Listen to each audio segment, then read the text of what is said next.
Good morning. On September 11th, 2012, Americans watched horrified as our embassy in Benghazi came under a vicious terror attack. We lost 4 American lives that day. Ambassador Chris Stevens, Sean Smith with the State Department, and 2 CIA contractors, Glenn Doherty and Tyrone Woods. We have never forgotten those heroes, and we have never stopped seeking justice for that crime against our nation. In fact, from day one, Cash and Dan would sit in meetings and say, we're going to get them, and they did. Today, I'm proud to announce that the FBI has arrested one of the key participants behind the Benghazi attack. Zubair al-Bakash landed at Andrews Air Force Base at 3 a.m. this morning. He is in our custody. He was greeted by Director Patel and U.S. Attorney Jeanine Pirro. Hillary Clinton famously once said about Benghazi, "What difference at this point does it make?" Well, it makes a difference to Donald Trump. It makes a difference to those families. And 14 years later, it makes a difference to law enforcement who made the difference in this case. Thank you, President Trump, for supporting all of our agencies around the country and around the world. Al-Bakash will now face American justice on American soil. We will prosecute this alleged terrorist to the fullest extent of the law. He'll face charges related to murder, terrorism, arson, among others. Let this case serve as a reminder. If you commit a crime against the American people anywhere in this world, President Trump's Justice Department will find you. It might not happen overnight, but it will happen. You can run, but you cannot hide. We are immensely grateful to our partners, especially at the State Department and the CIA, who lost lives in the Benghazi attack. Director Patel and the FBI agents did tireless work to track and arrest this man. I want to thank everyone standing behind me, all the agents who work so great with our lawyers, with our national security lawyers, and around the world to bring this terrorist to justice. And I have a statement to read from Director Radcliffe. He wanted to be here. He couldn't be here. He's busy protecting our world. He's deeply grateful for the relentless efforts of the Department of Justice and the FBI to bring justice to the individual allegedly responsible for the death of Americans in the horrific 2012 Benghazi attack. CIA and the nation will never forget the extraordinary services and sacrifices of Tyrone Woods and Glenn Doherty, who gave their lives in defense of others and exemplified the very best of our agency. I'd now like to turn it over to Director Patel for remarks, and I again want to thank him for his relentless work in this case. General, thank you. And I want to steal one of your lines. Never forget. Pam never forgot. The President never forgot. This FBI never forgot. And certainly U.S. Attorney Pirro never forgot. When an act of terrorism of this magnitude strikes at the heart of our nation, we go to work. President Trump has given us the full resources at the FBI and across the interagency to make sure we deliver justice. And Pam, you're right. Dan and I did sit down early on about this to bring justice, but you led the effort. You brought together the interagency.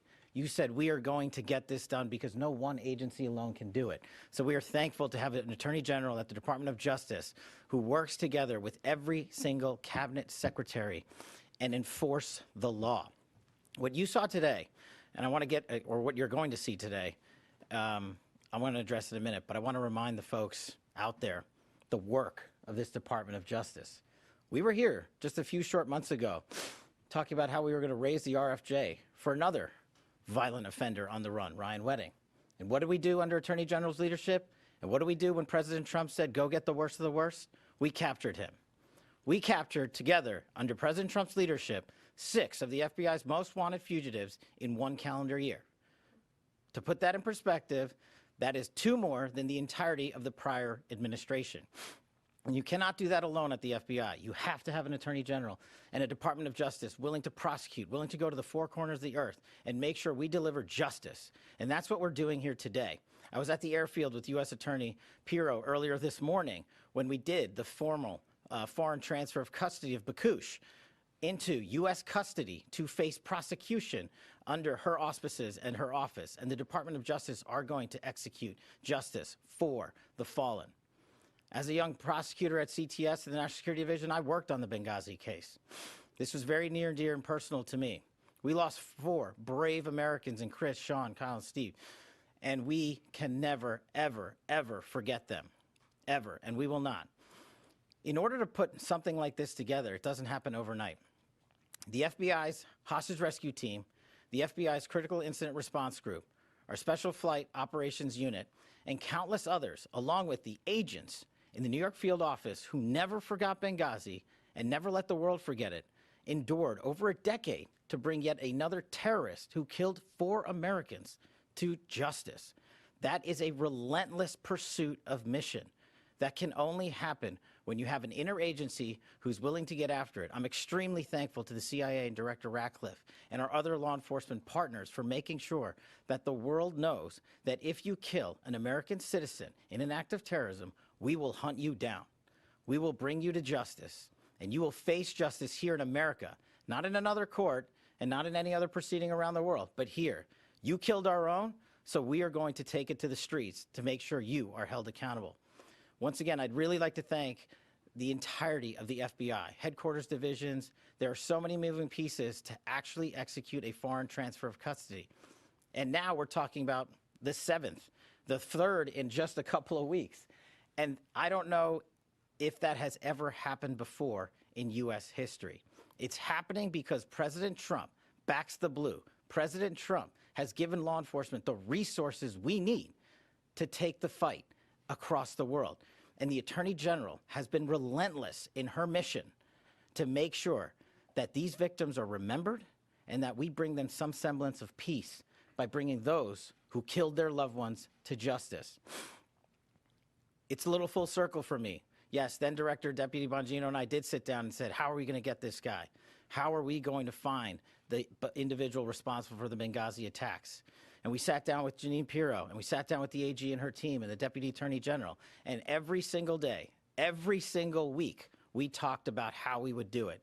And we're here today because we have an interagency that is led by superior individuals who have one shared goal: protecting America and our lives and our future. And to any others out there who wish to do harm, especially commit acts of terrorism here and around the world, this is the feat you will meet. You will not be forgotten by us. We will chase you down.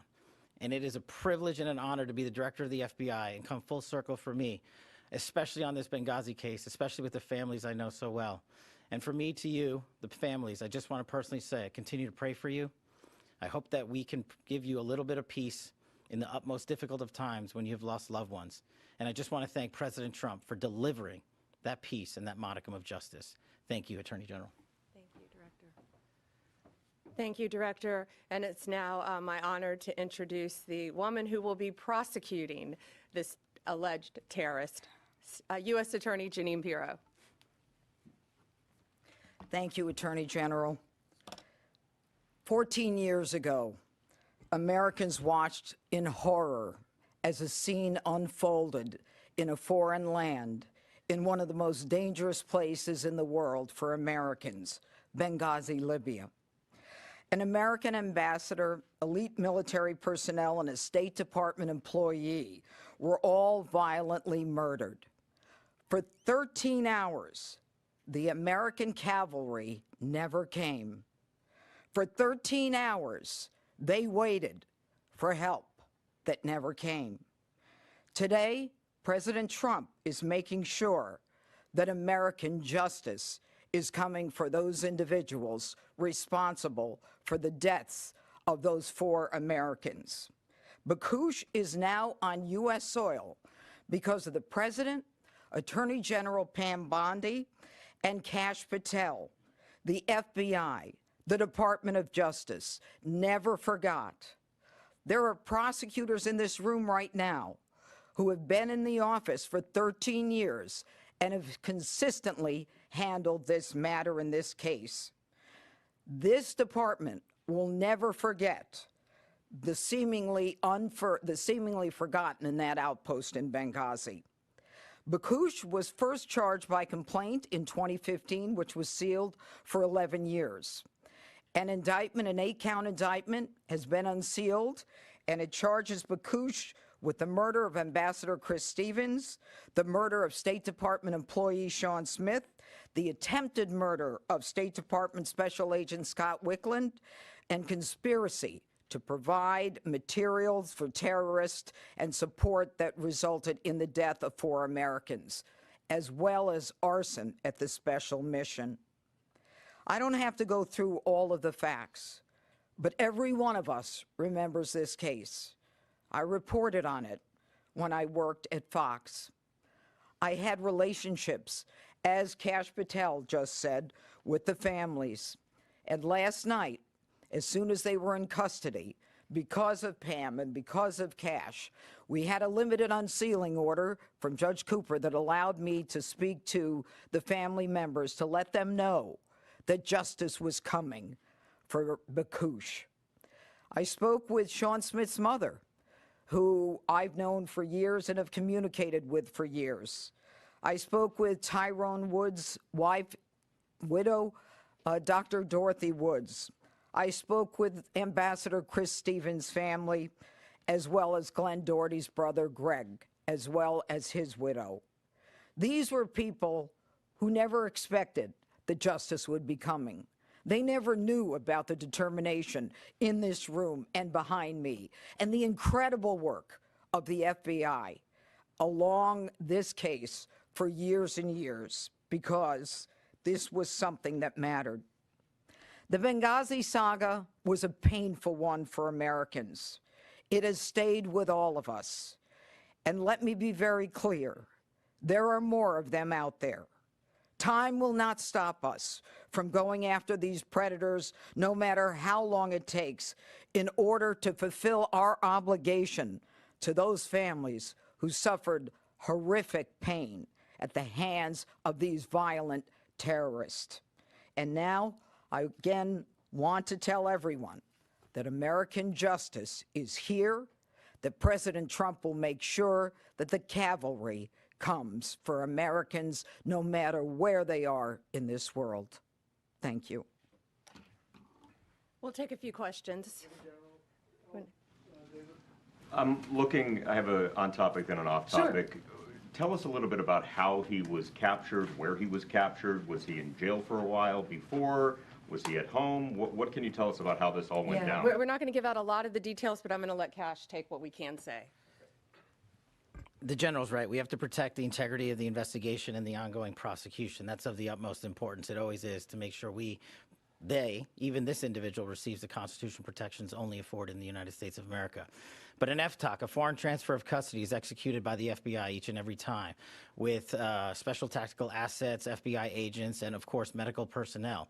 And that was done in this instance. And the individual was apprehended and transferred over the night and into custody early this morning at an airfield. And so that's about all we can say on that matter. But in order to maintain the chain of custody, this is what the FBI does, routine, every time. It's what we did for the 6 top 10 we already captured. It's what we did for the relentless others that we continue to capture. Was he picked up in Libya?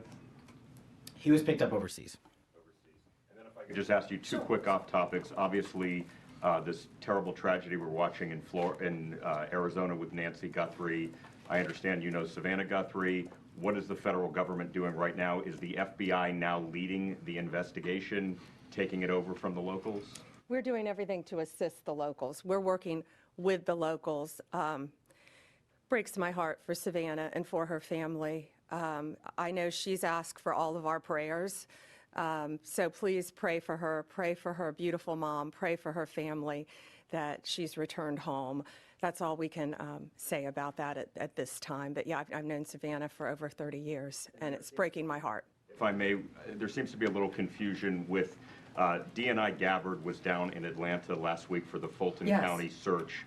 Originally, This office said that she was not part of the investigation. She put in a letter to Congress that President Trump directed her to do so. And then now President Trump yesterday said that it was at your insistence that she went down there. So what is the case here? Yeah, thanks for asking that. It's that's interesting because DNI, Gabbard, and I are inseparable. We are constantly together, as are the people behind us. We constantly talk. We collaborate as a cabinet. We're all extremely close, know what each other, what we're doing at all times pretty much to keep not only our country safe, but our world safe. And she was down there with Deputy Director Andrew Bailey of the FBI. And I'm not going to talk about any other details of that matter right now because Georgia's a very important issue to us. She was there. We're inseparable. That's all I'll say. Mike, let me see.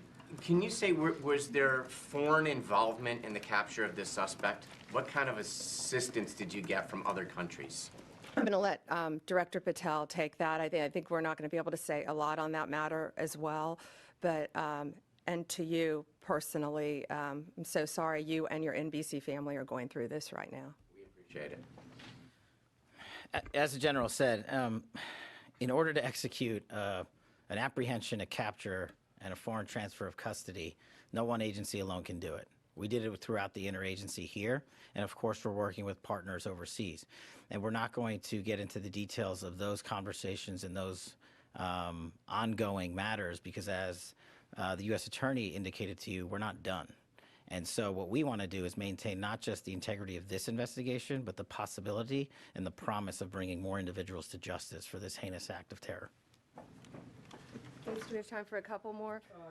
We have something else going on at 10 o'clock down there. Yeah, so on Benghazi, what did the communication look like between the Trump administration and the victims' families throughout this process, if any? I know someone as far as Sue Clinton during, in the early days of this, but what's the communication look like with them?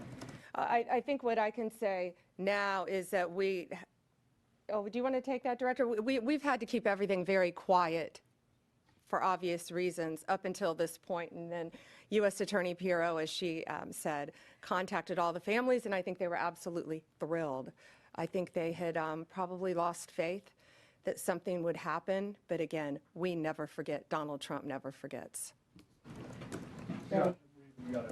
Yeah, and we have a 10 o'clock in our office that's a very positive if anyone would like to join us on that. So thank you. Go ahead. That the DNI, the Tulsi Gabbard's presence in Atlanta during a law enforcement search, are you concerned at all that that could taint whatever the FBI is doing and whatever findings come from that investigation? Absolutely not. And Andrew Bailey was taking the lead down there. He's Director Patel's deputy director of the FBI. Thank you all. Thanks.